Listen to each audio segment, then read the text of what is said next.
नमस्कार, जय हिंद, राधे राधे साथियों। स्वागत है आपका अपने YouTube चैनल आगाज क्लासेस पर। मैं रतन कृष्ण लवानिया फिर से आपके सामने हाजिर हूँ इतिहास की कड़ी में, और आशा करता हूँ सभी स्वस्थ और तंदुरुस्त होंगे और अपनी लक्ष्य की प्राप्ति के लिए भरपूर मेहनत का संघर्ष होंगे। तो आज फिर महाजनपद काल की मैंने सोचा कि अब बौद्ध धर्म का फिर वो दोनों हो जाता कि 10-15 मिनट या 20 मिनट की इसकी क्लास और इसको समझाने में लग जाते, फिर बौद्ध धर्म का। फिर देखा कि नहीं, थोड़ा एक दो मैंने कंटेंट और जुड़वाया इसमें महाजनपद काल में, जो लगा कि हाँ ये प्रीवियस ईयर में जो दिखा रहा था कि हाँ यहाँ से प्रीवियस ईयर प्रश्न उठाया गया है, तो मैंने वो भी ऐड करवा दिया। तो आज की क्लास फिर महाजनपद काल पे रहेगी। कल से बौद्ध धर्म स्टार्ट करते हैं साथियों। तो साथियों, कल की क्लास में हम पहुंच गए थे जो मगध साम्राज्य के उदय में, और मगध साम्राज्य के उदय भी नहीं तो मगध के शासकों की चर्चा हो रही थी। तो मगध शासकों में जो वंश थे, वंश की चर्चा हुई थी कि सबसे पहले मगध में बृहद्रथ नामक शासक था बुद्ध के समय में। बृहद्रथ का जो पुत्र था जरासंध, जरासंध के बाद जो बिंबिसार ने जो हर्यक वंश की स्थापना की थी। बिंबिसार की जो हर्यक वंश को ही पितृहंता वंश बोला गया, ये सब मैंने करवा दिया था। अगर वंश में देखा जाए तो हर्यक वंश के बाद शिशुनाग वंश, शिशुनाग वंश के बाद आप देखोगे साथियों तो नंद वंश आएगा। नंद वंश के बाद फिर मौर्य साम्राज्य की स्थापना चंद्रगुप्त मौर्य, जो नंद वंश के अंतिम शासक ग्रहानंद की हत्या करके अपने गुरु चाणक्य के साथ मिलकर मगध साम्राज्य की स्थापना करेगा, या मौर्य साम्राज्य की स्थापना करेगा। मगध की नहीं, मगध तो चला ही आ रहा है, तो मौर्य साम्राज्य की स्थापना करेगा। तो उसी में साथियों, हम उसी कड़ी में जब आगे बढ़ रहे थे तो हमने हर्यक वंश के शासकों की चर्चा हो रही थी। तो मैंने आपको करवा दिया था कि हर्यक वंश में बिंबिसार बिंबिसार की चर्चा हुई थी साथियों। तो बिंबिसार में मैंने बताया था कि बिंबिसार ने जो स्थापना करी 544 में हर्यक वंश की स्थापना करी। और उसके बाद जैसे ही आप देखोगे तो बिंबिसार का बस एक युद्ध, उसने अपने पूरे शासन काल में एक युद्ध की चर्चा होती है कि एक युद्ध जिसने लड़ा था, जिसको जीतने के बाद वहां का प्रशासक अजातशत्रु को बनाया। लेकिन बाकी जो उसके विस्तार, जो साम्राज्य विस्तार की जो उसकी रणनीति थी, उसे आप देखोगे तो उसकी थी वैवाहिक संबंध स्थापित करना, या आप कह सकते हो कि मित्र राष्ट्र बनाना साथियों। तो जो वैवाहिक संबंध स्थापित करे, तो मैंने कल आपको ये भी करवाई दिया था कि वैवाहिक संबंध तीन तीन जो उसके जैसे होता है ना कि एक रणनीति, ये कूटनीति बोलते हैं, जैसे कूटनीति में उसमें तो एक होता है कि युद्ध करके किसी सामने वाले महाजनपद को अपने में मिलाना। उसने अपने वैवाहिक संबंधों के द्वारा महाजनपद को अपने में मिलाने की कोशिश करी, या अपनी ताकत बढ़ाने की। हर राजा चाहता है कि ताकत बढ़े, और ये आप देख रहे हो ऋग्वैदिक काल से, ऋग्वैदिक काल, उत्तर वैदिक काल से महाजनपद काल में लगातार वो जो राजा अपनी शक्ति बढ़ाने की उसमें जुटा हुआ है कि मेरी शक्ति बढ़े।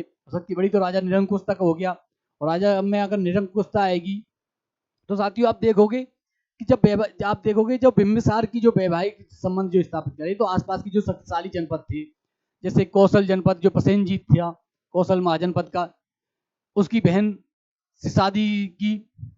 और आप देखोगे फिर उसके बाद वैशाली के लिच्छवियों की पुत्री से शादी करी। उसी से अजातशत्रु का जन्म हुआ था। वैशाली की जो वैशाली के शासक की जो पुत्री थी, या वैशाली के लिच्छवियों की जो पुत्री थी चेलन्ना, उसी का पुत्र था अजातशत्रु। और एक मध्य देश, जो वर्तमान में पंजाब वाला रीजन है, या पंजाब वाला जो क्षेत्र है साथियों, तो वहां के शासक की, या वहां के जो महाजनपद का जो शासक था, उसकी पुत्री क्षेमा से उसने वैवाहिक संबंध स्थापित करे। तो जो तीन जो प्रमुख प्रमुख जो राष्ट्र, जो प्रमुख प्रमुख महाजनपद थी जो ताकतवर, वो उसके मित्र राष्ट्र बन जाए, क्योंकि वैवाहिक संबंध स्थापित हो गए। अब जब उसकी मित्र राष्ट्र बन गए तो उसकी ताकत बढ़ गई। आसपास के जनपदों में रहेगा कि अरे उसके वो सब ये जो तीन जो राष्ट्र हैं, या सीधे सीधे कौशल, मध्य देश और वैशाली के लिच्छवी, वो सब उसके मित्र राष्ट्र हैं। तो उससे तो अब कुछ कहना नहीं, तो उसकी ताकत और बढ़ गई। तो उसने छोटे छोटे महाजनपद, जो छोटे छोटे जो या कमजोर महाजनपद थे, उन्हें अपने में मिलाना, या उन पे इसके बाद आप अजातशत्रु देखोगे तो अजातशत्रु का प्रसेनजीत से भी युद्ध होगा। उसके बाद प्रसेनजीत से युद्ध होगा। उसके बाद दो युद्ध और होंगे।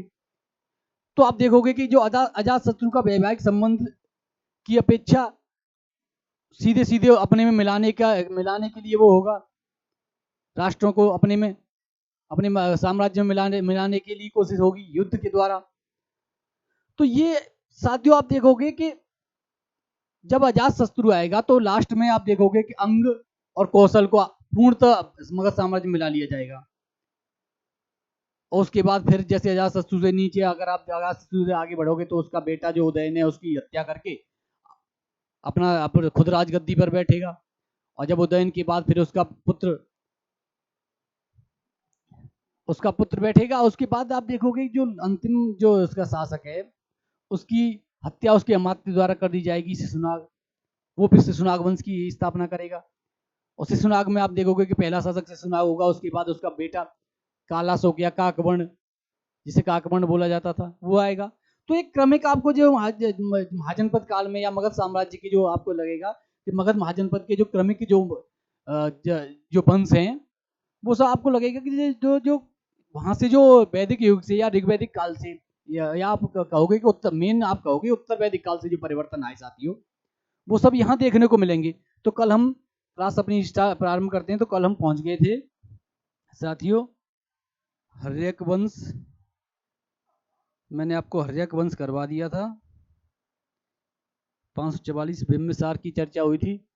हाँ, ये भी हो ही गया था कि बिंबिसार बौद्ध मतानुयायी था, आप देखोगे तो। और अब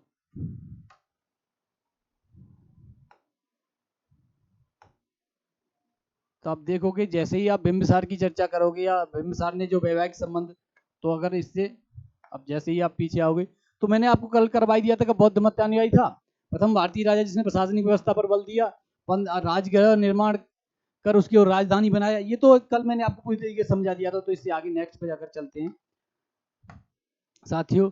तो आपको मैंने कल करवाई दिया था वैवाहिक संबंधों में। अभी बताया था मैंने कि कौशल नरेश प्रसेनजीत की मैंने महाकौशला से शादी करी। अब जब इसकी शादी इसने तो दहेज में, हाँ दहेज में काशी प्रांत मिला जिससे 1 लाख की वार्षिक आय होती थी। तो इससे उसकी अर्थव्यवस्था या उसका आर्थिक कोष या उसका राजकोष भी समृद्ध हुआ। और जब राजकोष समृद्ध होगा तो आपको मैं शुरुआत से बता रहा हूँ कि लोहे की खोज के बाद जैसे ही आपको राजकोष में वृद्धि होगी तो वहां से ही जो वेतन होगी सेना जो रखने लगे जितने भी शासक थे। तो क्यों कैसे रखने लगे, क्योंकि अगर वेतन देने के लिए पैसा भी तो होना चाहिए। तो राजकोष समृद्ध था तभी तो वहां से उत्तर वैदिक काल से जैसे ही आप देखोगे जो परिवर्तन नजर आएगा वो यही है कि 1 लाख वार्षिक आय। तो 1 लाख जब वार्षिक आय मिल रही है, काशी दहेज में मिला तो और ताकतवर बना। और जो बराबर का जो कौशल महाजनपद है वो भी ताकतवर महाजनपद था, वो इसका मित्र राष्ट्र हो गया। इसके बाद आप देखोगे कि वैशाली वैशाली के लिच्छवी या वैशाली के चेटक की पुत्री चेलन्ना से विवाह किया। चेलन्ना से विवाह के बाद जब वैशाली भी उसका मित्र राष्ट्र बन जाएगा। और इसी से अजातशत्रु का जन्म हुआ था। अगर इससे आप बढ़ोगे तो मध्य देश है, ये मध्य देश है सॉरी मध्य देश आधुनिक पंजाब वाला जो रीजन है की राजकुमारी सेनानी क्षेमा है। ये साथियों क्षेमा से विवाह किया। तो वो ये भी मध्य देश भी उस टाइम पे ताकतवर महाजनपद था। अब फिर आप देखोगे कि बिंबिसार की हत्या उसके पुत्र अजातशत्रु ने कर दी। वह 492 ईसा पूर्व में मगध की राजगद्दी पर बैठा। तो ये तो भाई साथियों मैं आपसे शुरुआत से ही समझाता आ रहा हूँ या आपको शुरुआत से बताता आ रहा हूँ कि जो पुत्र है वो पिता की हत्या करके ही राजगद्दी प्राप्त करता है। इसीलिए इस हर्यक वंश को पितृहंता वंश बोला जाता है। तो इससे आगे जैसे ही आप बढ़ोगे तो आप देखोगे कि अजातशत्रु आ जाएगा जिसका उपनाम कुणिक था। ये जैन मतानुयायी था, ये जैन मतानुयायी। और आप देखोगे, हाँ एक और बात आप देखोगे कि बिंबिसार बौद्ध मतानुयायी था। जो बिंबिसार है या आगे वाली इसी में बता दूं कि यहाँ पे क्या बिंबिसार देखोगे,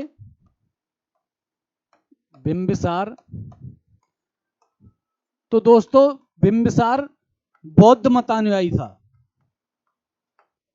बौद्ध मतानुयायी।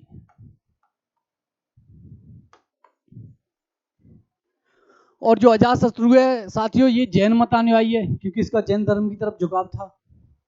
आगे आप देखोगे कि इसी के शासनकाल में दो जैन मंत्री की नियुक्ति भी नजर आती है कि जैन मंत्री भी रहते थे दो उनके नाम भी है, कलपक कुछ ऐसे करके, तो आगे मैंने वैसे ऐड करवाया है। तो वो पूछा नहीं गया। मुझे लग रहा है कि हाँ, इसके मंत्रियों से भी जैसे अगर पूछेंगे जैन मत अनुयायी कैसे हुआ, जब पिता बौद्ध मत अनुयायी था, तो आप देखोगे कि जैसे ही जो, और इसी के शासन काल में बौद्ध धर्म की प्रथम संगीति होगी, और जब प्रथम संगीति होगी महाकश्यप की अध्यक्षता में होगी, जिसमें सुत्त पिटक और बिना पिटक में उसमें विभाजन सुत्त पिटक बिना पिटक का लेखन होगा या संकलन होगा। तो साथियों आप देखोगे, जैसे ही आप देखो जैसे आगे 32 वर्षों तक शासन किया, तो ये फैक्ट है कि ये अगर वैसे तो पूछता नहीं है, ये सब इतने फैक्ट ऐसे नहीं पूछता कि 32 वर्ष तक। अब जैसे बिंबिसार की पूछे अभी के 54 वर्ष तक शासन किया, तो ये नहीं पूछता। ये तो जैसे अब हो सकता है, पर ये है कि पूछा है, तो हो सकता है साथियों अगर पूछ ले बाई चांस, क्योंकि आयोग की दिमाग की थोड़ी ही ऐसे किसी को पता है, हम तो बस अंदाजा ही तो लगा सकते हैं।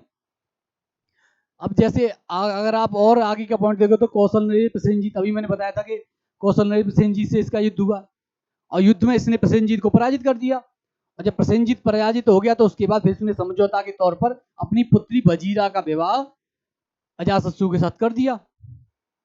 तो फिर से तो मित्र राष्ट्र बन जाएगा कौशल देश। तो अब यही है कि प्रसेनजीत की पराजय हुई, तो प्रसेनजीत की पराजय क्या हुई, इसने हरा दिया अजातशत्रु ने।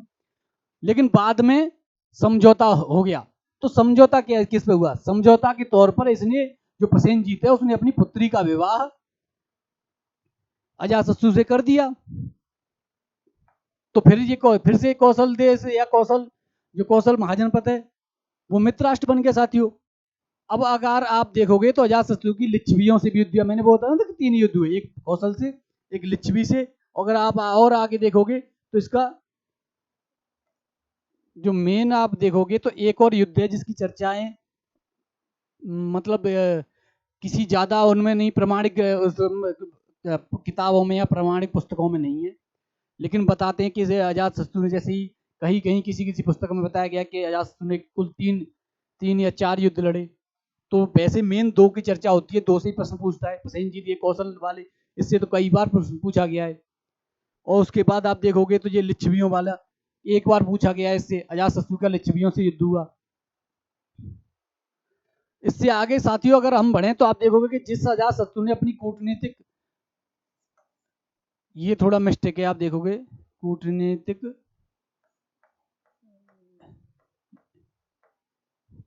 ये नहीं है, ये हटा देना। ये मैंने थोड़ा इसीलिए थोड़ा रेडिस कर दिया है साथियों, इसे मत वो करना, ये थोड़ा एक्स्ट्रा आ गया है।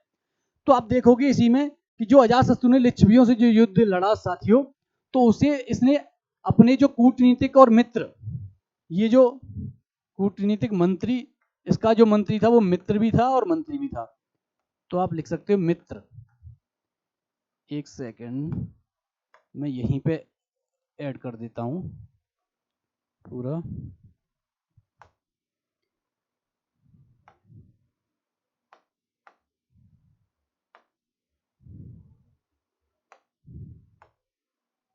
तो साथियों अब अगर आप देखोगे तो आप देखोगे जो अजातशत्रु ने अपने कूटनीतिक मित्र है, ये मित्र, मित्र व मंत्री वस्त्रकार, ये कई बार पूछा गया। वस्त्रकार की जो चर्चा हुई है साथियों प्रीवियस ईयर में भी कई बार पूछा गया कि वस्त्रकार की सहायता से ये युद्ध जीत लिया जो लिच्छवियों से अजातशत्रु का हुआ। और इसी में साथियों अगर आप देखोगे तो हो सकता है यहाँ पॉइंट होगा, हाँ ये रहा, रथमूसल और महाशिला कंटक, ये वाला, कि इसी युद्ध में सर्वप्रथम, इस युद्ध में अजातशत्रु ने सर्वप्रथम अपने रथमूसल और महाशिला कंटक नामक 2 हथियारों का प्रयोग पहली बार किया, या पहली बार युद्ध में ऐसे हथियारों का प्रयोग किया गया, रथमूसल और महाशिला कंटक। और रथमूसल मैंने उस दिन आपको समझाया था जब शुरुआत में हल्का सा मैंने जिक्र किया था, तो आज और थोड़ा विस्तार से समझा लूं। बाहुबली मूवी तो आप सबने देखी होगी साथियों, ऐसा कोई है जिसने, हो सकता है अगर ना देखी हो तो देखना, अगर जिसने ना देखी हो या फिर न देखी भी हो तो एक सीन में आपको बता रहा हूँ, आपको रथमूसल और महाशिला कंटक आपकी समझ में आ जाएगा कि ये जो तकनीकी थी या ये जो हथियार थे इनका क्या काम था। तो रथमूसल का और कुछ नहीं साथियों, आप देखोगे कि जो बाहुबली मूवी में एक युद्ध होता है जो जनजातियों टाइप का, कोई बाहरी जो जो जनजातियों टाइप का, एक जो बोलते हैं ना कि कबीलाई समाज या कबीलाई कोई राजा आक्रमण करता है महिष्मती पर, तो उसकी रक्षा के लिए जब बाहुबली और भल्लाल देव दोनों साथ में जब लड़ते हैं, तो आप देखोगे कि भल्लाल देव के रथ के सामने वो जो चक्र सा नहीं चलता कि सामने सेना को पराजित, सेना को काटने के लिए या सेना को मारने के लिए जो सामने आ रहा है, तो वो एक चक्र सा घूम रहा है कि जो आ रहा है सबको काटता हुआ। रथ के घोड़े दौड़ रहे हैं, घोड़ों के सामने जैसे 5 या 10 फुट आगे वो चक्र सा जो चल रहा है। तो वही आप देखोगे कि वही रथमूसल रथ के आगे कुछ ऐसा जिससे कि जो सेना हो या कोई भी हो उससे आगे से या तो साफ होता जाए या हटता जाए। तो एक रथमूसल ही होगा। और महाशिला कंटक मतलब बड़े बड़े पत्थरों को फेंक फेंक कर मारना। तो ऐसे तो आदमी नॉर्मल इंसान तो फेंक नहीं सकता या नॉर्मल सैनिक तो फेंक। तो एक ऐसी तकनीकी का विकास किया गया कि जैसे उसमें पत्थर रखो और उसे खींचो और फिर वो झटके जैसे जाए। तो जब सेना तो रथमूसल और महाशिला कंटक, ये आपको मैंने थोड़ा मोटा मोटा आपके दिमाग में बन गया होगा एक स्ट्रक्चर सा लगभग कि हाँ ऐसा होता होगा। तो लगभग ऐसा ही हथियार है, ऐसे ध्यान रखना तो जिससे आपके समझ में आ जाएगा। बाद में काशी और वैशाली मगध के अंग बन गए। तो मैंने आपको बताया था कि बाद में काशी और वैशाली दोनों मगध के हिस्से हो जाएंगे या मगध में मिला लिए जाएंगे। क्योंकि मगध साम्राज्य मैंने आपको बताया था कि शुरुआत में जब मैं आपको बार बार यही साथियों समझाता आ रहा हूं कि पहले जो बिंबिसार ने वैवाहिक संबंध स्थापित किए, मित्रराष्ट्र बनाया। मित्रराष्ट्र बनाने के बाद फिर धीरे धीरे जो आपको मैं एक जो सीधे सीधे स्ट्रक्चर जो समझा दूं कि जब कोई राजा हो वो पहले अपनी ताकत बढ़ाने के लिए, अपना आर्थिक वो करने के लिए अपने आसपास के जो ताकतवर है उन्हें मित्र राष्ट्र बनाएगा। मित्र राष्ट्र जब वो बन जाएंगे तो किसी कमजोर जनपद को उसमें अपने में मिलाएगा या कमजोर राज्य को अपने में मिलाएगा। और जब कमजोर राज्य उसमें मिल जाएगा तो उसकी ताकत तो और बढ़ जाएगी। धीरे धीरे जैसे ही कमजोर राज्य बन जाएगा तो उसकी ताकत और ज्यादा बढ़ जाएगी। तो तुरंत वो चाहेगा कि यार मित्र राष्ट्र ये क्यों पढ़ा, इसे भी अपने मिला लेते हैं। तो फिर उसे अपने में मिला लेगा। तो यही हुआ, यही जो अजातशत्रु के बाद में काशी और वैशाली, क्योंकि ये कौशल और ये वैशाली ये तो इसके मित्रराष्ट्र बन गए थे ना शुरुआत में जब वैवाहिक संबंध है इनसे। तो काशी से वैशाली से और बाद में फिर अजातशत्रु ने आकर मिला लिया। तो ये एक महत्वाकांक्षा, जब महत्वाकांक्षी राजा होता है तो वो अपनी ताकत बढ़ाने की सोचेगा और ताकत ऐसी बढ़ती है। उसकी कूटनीति, ये कोई ये नहीं है कि उसके साथ धोखा किया किसका, ये कूटनीति है। अगर राजनीति कूटनीति की चर्चा होगी तो ऐसे ही धीरे धीरे बड़े बड़े साम्राज्य कैसे बने, ऐसे ही तो बने धीरे धीरे। शुरुआत में कुछ को मिला, कमजोरों को मिला, कमजोर को मिलाते मिलाते जैसी ताकत बढ़ी तो फिर जो ताकतवर था उससे और जो कुछ ताकतवर को अपनी मित्र बना लिया। इससे आगे आप देखोगे कि जैसे ही आप समुद्रगुप्त की देखो, समुद्रगुप्त की जब चर्चा होगी गुप्त साम्राज्य में, तो समुद्रगुप्त का जो दक्षिणी अभियान है या दक्षिण भारत का अभियान है वो भी यही रहेगा। तो उस पर जब विस्तार से चर्चा होगी अभी कुछ ही क्लासों में, 2-4 क्लासों में हो सकता है उन्हीं भी गुप्त साम्राज्य पहुंच जाए हम। 4 नहीं तो 6, लगभग 6 क्लास हैं कि 2 आप बौद्ध धर्म की मान लो और एक जैन धर्म वाली और एक में 2 में मौर्य साम्राज्य हो जाएगा। तो 6-7 क्लास में आप पहुंच जाएंगे गुप्त काल में। तो साथियों आप देखोगे कि जैसे ही अब हाँ आगे बढ़ते हैं हम, तो अजातशत्रु के समय में ही राजगृह की सप्तपर्णी गुफा में, अभी मैं आपको चर्चा कर रहा था कि सप्तपर्णी गुफा में बौद्ध धर्म की प्रथम संगीति का आयोजन किया गया। और जब प्रथम संगीति का आयोजन किया जाएगा सप्तपर्णी गुफा में, तो आप ये लिख सकते हो यहाँ पे एक महाकश्यप की अध्यक्षता में, महाकश्यप की अध्यक्षता में साथी होगा। और जब महाकश्यप की अध्यक्षता में होगा तो उसके बाद उसके पुत्र जो उदयन द्वारा उसकी हत्या कर दी जाएगी। मैं बता ही रहा हूँ बार बार कि जो शासक है उसके पुत्र द्वारा उसकी हत्या कर दी जाएगी और राजगद्दी हत्या ली जाएगी। तो उदयन ने इसीलिए पित्तहंता में बार बार यही बार बार दोहराया साथियों, आपके समझ में अब तो बैठ ही गया होगा। तो फिर उसके बाद फिर उदयन राजगद्दी पर बैठेगा साथियों। और जब उदयन राजगद्दी पर बैठेगा तो आप देखोगे कि उदयन की जैसे ही चर्चा होगी तो सबसे पहले जैन मतानुयायी, आप सीधे सीधे मत की वैसे चर्चा वो नहीं है लेकिन जानना जरूरी है कि आप एक ध्यान रखना कि जैन मतानुयायी था या बौद्ध मतानुयायी था साथियों। तो आप देखोगे कि जैन मतानुयायी था। पुराणों में जैन ग्रंथों के अनुसार उदयन ने गंगा तथा सोन, हाँ ये जो बताया तो पुराणों में या जो जैन ग्रंथों, जैन मतानुयायी तो जैन ग्रंथ चर्चा करेंगे तो उनकी चर्चा से प्रमाणिक माना जाएगा। आप हो सकता है कि जिसका मत का अनुयायी था उसमें थोड़ा सा बढ़ा चढ़ा के, अतिशयोक्ति नहीं बोल सकते लेकिन कुछ बढ़ा चढ़ा के अगर लिखा हुआ हो, लेकिन पुराणों में, स्पेशली पुराणों में और जैन ग्रंथों में, तो पुराणों पे आप ध्यान रखना कि पुराणों में भी ये तो प्रमाणिक की है।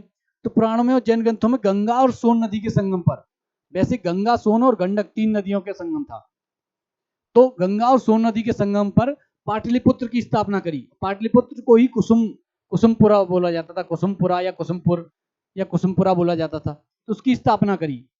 और जब साथियों कुसुमपुरा या पाटलिपुत्र की जो स्थापना करी और उसको अपनी राजधानी बनाया, तो सर्वप्रथम उदयन ने पाटलिपुत्र की स्थापना करी और उसकी स्थापना करने के बाद उसे अपनी राजधानी बनाया। और जैसे ही आप देखोगे हर्यक वंश का अंतिम शासक उदयन का पुत्र नागदशक था, यही है नागदशक था। और नागदशक की जो हत्या या नागदशक को अपदस्थ उसके अमात्य शिशुनाग ने कर दिया, और शिशुनाग ने जब उसे अपदस्थ करके शिशुनाग वंश की स्थापना करी साथियों, तो आप देखोगे नागदशक को उसके अमात्य शिशुनाग ने पदच्युत करके मतलब अपदस्थ कर दिया या राजगद्दी से हटा दिया, तो पदच्युत करके मगध की गद्दी पर अधिकार कर लिया और शिशुनाग वंश नामक नए वंश की स्थापना करी। तो वही मैं आपको समझा रहा हूं कि उसे अपदस्थ करके नागदशक को उसके अमात्य ने शिशुनाग वंश की स्थापना की। और जब शिशुनाग वंश की स्थापना की होगी तो आप देखोगे कि जो शिशुनाग वंश द्वारा जो जैसे होगा तो संस्थापक कौन आएगा, खुद शिशुनाग ही हो जाएगा। 412 और 344 ईसा पूर्व वैसे पूछता नहीं है, पर फिर भी जैसे होता है ना कि थोड़ा टाइम पीरियड अगर पता रहता है थोड़ा दिमाग में, तो एक हल्का सा कि हाँ टाइम पीरियड यहाँ से यहाँ तक था, तो रहना चाहिए टाइम पीरियड। वैसे पूछता नहीं है, बहुत कम अगर जैसे होता है ना जोड़े मिलाओ या जोड़े मिलाओ या मिलान करो, इनमें अगर पूछ ले तो पूछ सकता है, लेकिन वैसे अब नहीं पूछता। अब तो टाइम पीरियड पूछना तो बंद ही हो गया जाता सब एग्जामों में, अगर कांस्टेबल में पूछे तो कह नहीं सकता। लेकिन आयोग के जितने भी परीक्षाएं हैं आयोग की, या आप देखोगे कि उत्तर प्रदेश या यूपी पीएससी जो आयोग है उसकी जितनी भी परीक्षाएं हैं, आप यूपी पीसीएस ले लो, आरओ ले लो, या अदर बाकी जितनी भी आयोग परीक्षाएं करवाता है, उनमें ये टाइम पीरियड नाम अगर पूछता ही नहीं है, आप मैं क्लियर ही कह सकता हूँ कि वो टाइम पीरियड नहीं पूछता साथियों। तो आप देखोगे कि संस्थापक शिशुनाग हो गया, और उसके बाद देखोगे शिशुनाग 412 या 412 से लेकर 394 ईसा पूर्व तक इसका शासन, तो टाइम पीरियड पूछता ही नहीं है। आप देखो ये जो पॉइंट है ये कई बार पूछा गया है कि इसने अवंती तथा वत्स राज्य पर अधिकार कर उसे मगध साम्राज्य में मिला लिया। तो इसने अवंती और वत्स को मगध साम्राज्य में मिला लिया। अजातशत्रु ने काशी और वैशाली को मिलाया था, इसने अवंती और वत्स को मिला लिया। तो अब धीरे धीरे मगध जो महाजनपद था वो साम्राज्य में तब्दील हो रहा है नहीं हो रहा। तो यही क्रमिक जैसे जैसे ताकतवर बनता जाएगा, उसे जैसे ही आसपास अपने कमजोर नजर आएंगे, कमजोर महाजनपद होंगे, उनको मिलाने के लिए कि उनको अपने में मिला लूं, तो जब झूठों को ही तो मिलाए तभी तो साम्राज्य का वो निर्माण हो रहा है। तो ये क्रमिक आपको दिख रहा होगा, क्रमिक कहाँ अकेला महाजनपद, फिर उसने वैवाहिक संबंध बनाए, फिर कुछ छोटे छोटे महाजनपद या छोटे छोटे राज्य या जो कबीलाई क्षेत्र हैं उनको मिलाया होगा। उसके बाद जैसे ही बढ़ा तो उसने वैवाहिक संबंध बनाए बिंबिसार ने। उसके बाद जैसे अजातशत्रु के काल में आएंगे तो अजातशत्रु काल में आप देखोगे कि काशी और वैशाली को उसने अपने राज्य में मिला लिया या मगध में मिला लिया। और उसके बाद जैसे ही शिशुनाग आया मगध साम्राज्य की राजगद्दी पर, तो आप देखोगे कि सबसे पहले उसने अवंती और वत्स को अपने राज्य में या मगध साम्राज्य में मिला लिया उस पर अधिकार करके। इसने वैशाली को राजधानी बनाया। और इसके बाद अब जैसे ही आप कालाशोक या काकवर्ण देखोगे तो फिर तुरंत आपको नजर आएगा कि वो वैशाली को राजधानी बना के वो फिर तुरंत पाटलिपुत्र पर और राजगृह पहुंच जाएगा।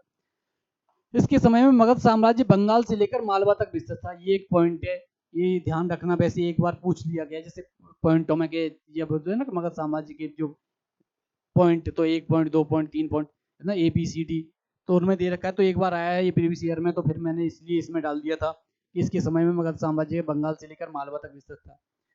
अगर आप देखोगे कि जो महावंश के अनुसार इसकी मृत्यु के पश्चात इसका पुत्र कालाशोक राजगद्दी पर बैठा, और कालाशोक को ही आप देखोगे साथियों कि उसे कालाशोक को काकवर्ण बोला गया है। तो इससे आगे जैसे ही हम चलेंगे तो तुरंत कालाशोक का आ जाएगा। कालाशोक 394 से 366 ईसा पूर्व, वैसे जरूरी नहीं पर एक जानकारी के लिए मैं बता देता हूँ, टाइम पीरियड वैसे पूछता नहीं है। इसका पुराणों और दिव्यावदान में काकवर्ण मिलता है। मैंने आपको बताया था कि इसका नाम काकवर्ण कहा जाता है या इसको काकवर्ण के नाम से भी जाना जाता है कालाशोक को। इसको आप बोलो तो शिशुनाग वंश का सबसे प्रतापी राजा कालाशोक को माना जाता है साथियों, सबसे प्रतापी राजा। तो अब देखो वैशाली के स्थान पर इसने पुनः पाटलिपुत्र को, मैंने अभी आपसे जिक्र किया था कि पाटलिपुत्र को राजधानी बनाएगा। शिशुनाग ने वैशाली बनाई, तुरंत जैसे ही कालाशोक आएगा वो पाटलिपुत्र को राजधानी बनाएगा साथियों। इसने 28 वर्षों तक शासन किया, ये कोई पूछता नहीं है, बस पॉइंट डाल दिया साथियों, इसमें ऐसी कोई वो नहीं है। इसी के समय में वैशाली की द्वितीय, प्रथम बौद्ध संगीति अजातशत्रु के शासनकाल में हुई, द्वितीय बौद्ध संगीति कालाशोक या काकवर्ण के शासनकाल में हुई, जिसमें बौद्ध संघ दो भागों में विभाजित हो गया, स्थाविर और महासंघिक में बट गया। जब बौद्ध धर्म आएगा तो विस्तार से आपको स्थाविर और महासंघिक भी समझाया जाएगा साथियों, वो भी मैं समझाऊंगा। फिर उसके बाद जैसे ही आप चलोगे तो चौथी जो महासंगीति होगी कनिष्क के शासनकाल में, कश्मीर में, कुंडलवन कश्मीर में। तो आप देखोगे कि उसमें जो बौद्ध धर्म है वो हीनयान और महायान में बट गया। जब हीनयान महायान में बट गया तो उसके बाद जब आप देखोगे थोड़ा सा आगे बढ़ोगे तो 7वीं शताब्दी में वज्रयान करके बौद्ध धर्म का एक संप्रदाय नजर आएगा, जो चीन और तिब्बत में बहुत प्रसिद्ध था या फेमस था। तो वही बौद्ध धर्म में विस्तार से चर्चा होगी, बौद्ध धर्म वाली जो क्लास में उसमें विस्तार से चर्चा होगी। इससे आगे वाली कल से ही बौद्ध धर्म प्रारंभ होगा, तो साथियों विस्तार से चर्चा होगी, आप उसकी बिल्कुल फिक्र ना करें। आप बस इतना ध्यान रखिए कि दूसरी जो बौद्ध संगीति है वो कालाशोक के शासनकाल में हुई। ये बौद्ध संगीति पे भी वहीं पे चर्चा होगी, बौद्ध संगीति भी मैं चारों वहीं करवाऊंगा बौद्ध धर्म में, तो साथियों उसकी बेफिक्र रहो। इससे आगे हम बढ़ते हैं। तो जो बाण भट्ट रचित हर्षचरित है, ये बाण भट्ट वाला वैसे तो मैंने पुस्तकों में मैं करवाऊंगा, जैसे ही कल्चर वाला पोर्शन आएगा तो उसमें मैं करवाऊंगा। प्राचीन काल में जो कल्चर वाला पोर्शन है तो उसमें ये प्राचीन पुस्तकें बहुत पूछता है, पुस्तकें और लेखक।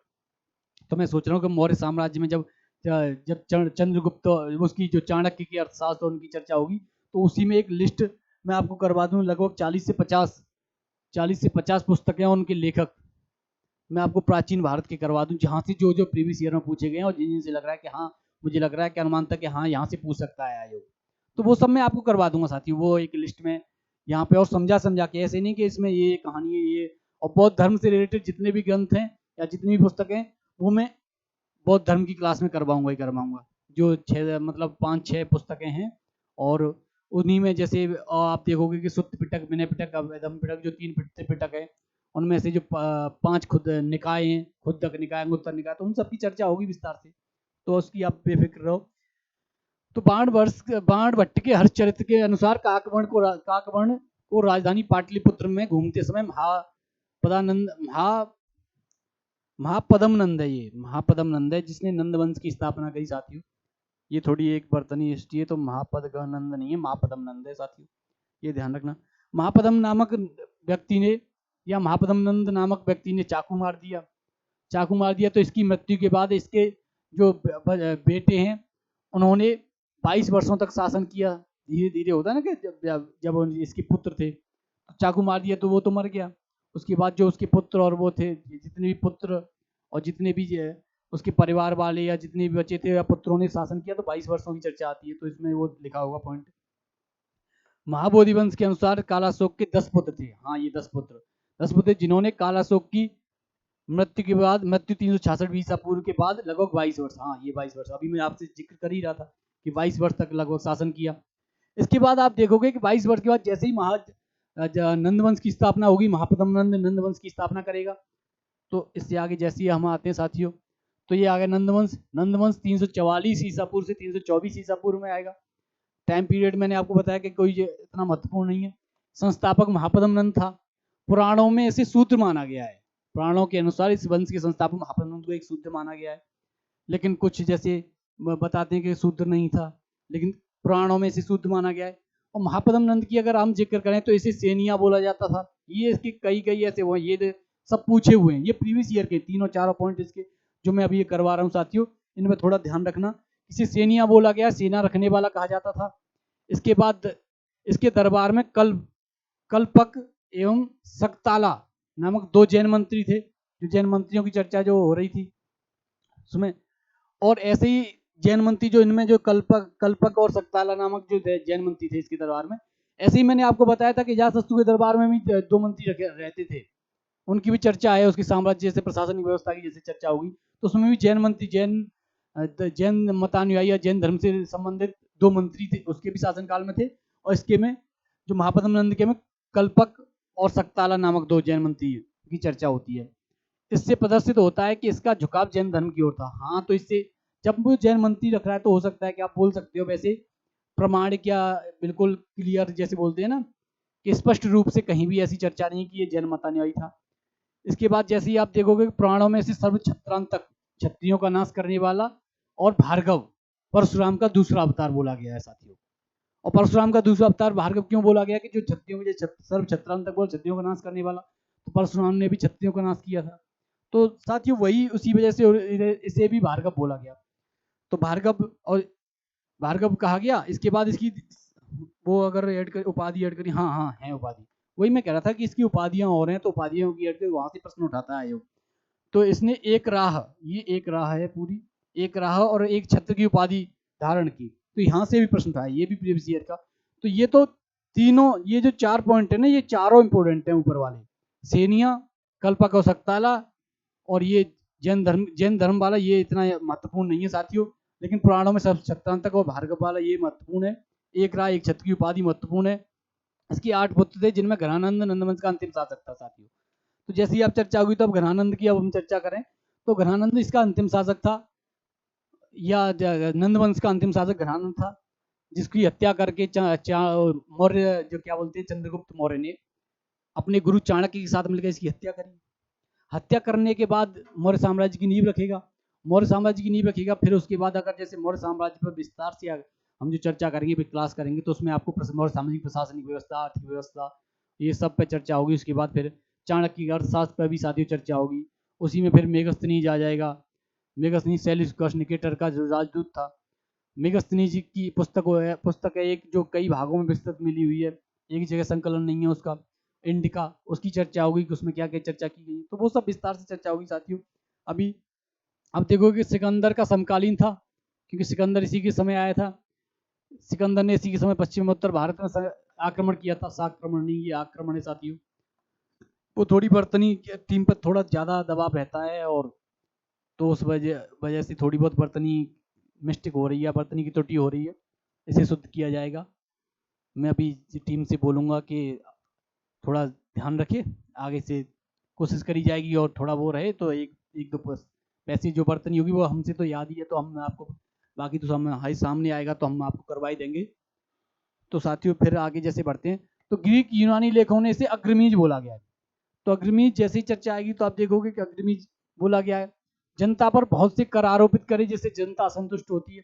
जब जनता ऐसे बोला जाता है कि अगर जैसे जो थोड़े जैसे आप देखोगे तो एक मौर्य साम्राज्य पर एक पुस्तक है, उस पर जैसे मैंने जब उसमें पढ़ा तो आप देखोगे कि बड़ा क्रूर, निर्दयी, जनता बेहाल, गरीबों को इतना परेशान करने वाला, इस तरह से बोला जाता है इस घनानंद को कि मदिरा में नृत्य और उसमें राज दरबार में मशगूल रहता था।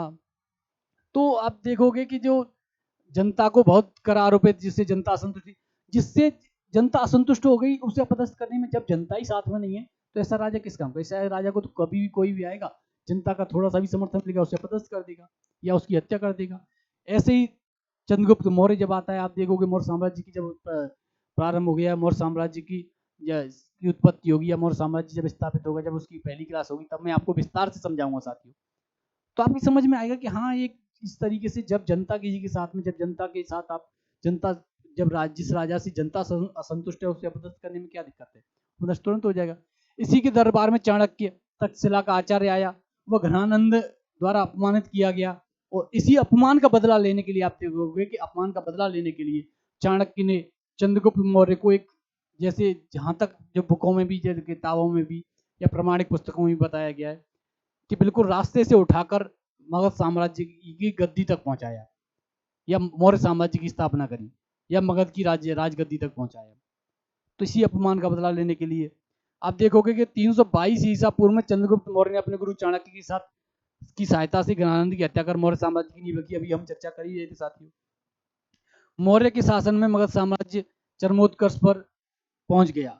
तो साथियों जैसे ही आप देखोगे कि जैसे ही चर्चा हुई कि मौर्य साम्राज्य या मौर्यों की शासनकाल में मगध साम्राज्य चरमोत्कर्ष पर पहुंच गया, तो आप देखोगे कि मगध के उत्कर्ष के लिए उत्तरदायी कारक, जो मगध के उत्कर्ष के, जो मैं कई बार आपको करवा चुका हूँ, जैसे हाँ ये आ गया मगध के उत्कर्ष के लिए उत्तरदायी कारक, ये मैंने कई बार साथियों आपको करवाया है। एक बार फिर से आपको जैसे अगर वो दोहराया जाए तो आप देखोगे वही होंगे जो मैंने लोहे के वाले करवाए, फिर पाटलिपुत्र की करवाए कि पाटलिपुत्र साम्राज्य की दृष्टि से, उसके बाद मगध साम्राज्य के उदय के जो कारण वो करवाए थे सेम वही है। उत्तरदायी कारक मैंने कहा एक बार और, क्योंकि इनसे कई बार प्रश्न पूछा गया तो एक बार मैं सोच रहा था कि एक बार और एक स्लाइड ऐड करवा के, कोई दिक्कत नहीं है, पूरा समझ में आना चाहिए, विद्यार्थी या अभ्यर्थियों के दिमाग में बैठना चाहिए साथियों। तो आप विस्तार से जैसे ही मैं आपको, जैसे आप मैंने आपको करवाऊं कि सुविधाजनक भौगोलिक स्थिति जिससे गंगा के मैदानों पर नियंत्रण संभव हो सका। जब गंगा के मैदानों पर नियंत्रण संभव हो सका होगा तो आप देखोगे साथियों कि खाद्य व्यवस्था की उचित व्यवस्था होगी, और जब खाद्य व्यवस्था की उचित व्यवस्था होगी तो खाना पानी, जनता का पेट भरना या अपनी जो प्रजा का पेट भरने के लिए, या राज्य पे सेना जो वेतन भोगी सेना थी, जितने भी राजा के जो बोल सकते हो आपके राजा के जो राजकोष में एक खाद्य का भी तो होता है। आप देखोगे कि जो उसमें सिंधु सभ्यता में अन्नागार जो प्राप्त हुआ था, ऐसे ही अन्न कोष भी अलग से रखा जाता है। तो इस राज्य में जब मौर्य साम्राज्य इतना बड़ा साम्राज्य रहेगा या मगध साम्राज्य इतना बड़ा साम्राज्य रहेगा तो उसमें एक व्यवस्था से अपनी जो अधिशेष रख के अनाज रखेंगे नहीं रखेंगे, स्टॉक तो रखना पड़ेगा।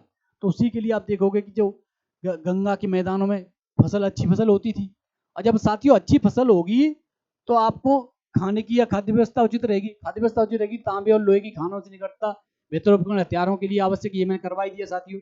जलोढ़ मिट्टी का जवाब जो कृषि के लिए मजबूत और आधार प्रदान करती थी, ये भी कृषि के लिए, कृषि अच्छी रहेगी तो खाद्य व्यवस्था अच्छी रहेगी। मगध की दोनों राजधानी राजगढ़ और पाटलिपुत्र सामरिक दृष्टि से, वो मैं कई बार आपको समझा ही चुका हूँ। राजगढ़ की पहाड़ियों से घिरी हुई थी, शत्रुओं से पूरी तरह सुरक्षित और प्राकृतिक सुरक्षा प्राप्त थी, ये मैंने आपको करवाई दिया। पाटलिपुत्र गंगा सोन और गंडक के संगम पर, ये अभी मैंने जिक्र किया था, गंगा सोन और गंडक के संगम पर है। अतः पाटलिपुत्र जलदुर्ग, मैंने पाटलिपुत्र के जब करवाया था साथियों, आपको पाटलिपुत्र की चर्चा करी थी, उसमें मैंने करवाई दिया था कि जलदुर्ग था। इससे आगे हम जाएंगे तो दक्षिणी बिहार गया, जंगलों की इमारती लकड़ी और सेना के लिए हाथी, ये मैंने आपको करवाया था कि इमारती लकड़ी और सेना के लिए हाथी में, तभी सैन्य व्यवस्था में सर्वप्रथम मगध साम्राज्य की सेना में हाथियों का प्रयोग किया जाएगा साथियों। आप देखोगे यही कारण था कि मगध पहली बार युद्ध में हाथियों का बड़े पैमाने पर प्रयोग किया। तो साथियों आप देखोगे कि इसी कारण से आप देखोगे यही कारण था कि जो, तो मैंने शुरुआत में भी आपसे जिक्र किया था साथियों, तो जैसे ही हम जिक्र करेंगे साथियों तो आप देखोगे कि सबसे पहले जैसे ही मगध साम्राज्य की चर्चा हुई तो मैंने शुरुआत में जिक्र किया था कि यही जो सेना प्राप्त हुई या हाथियों की जो चर्चा हुई, गया और पटना के जंगलों से जो हाथी प्राप्त होते थे या जो सेना प्राप्त होती थी, तो साथियों वही है। तो ये आज की क्लास में हम महाजनपद काल हमारा बिल्कुल समाप्त हो गया। कल की क्लास से हम बौद्ध धर्म प्रारंभ करेंगे साथियों। तो आज की क्लास को यहीं विराम देते हैं, और जो चैनल पर पहली बार आए हों तो प्लीज़ लाइक और सब्सक्राइब करें। बाकी यहाँ तक साथ बने रहने के लिए बहुत बहुत धन्यवाद साथियों। मिलते हैं फिर कल। जय हिंद, राधे राधे।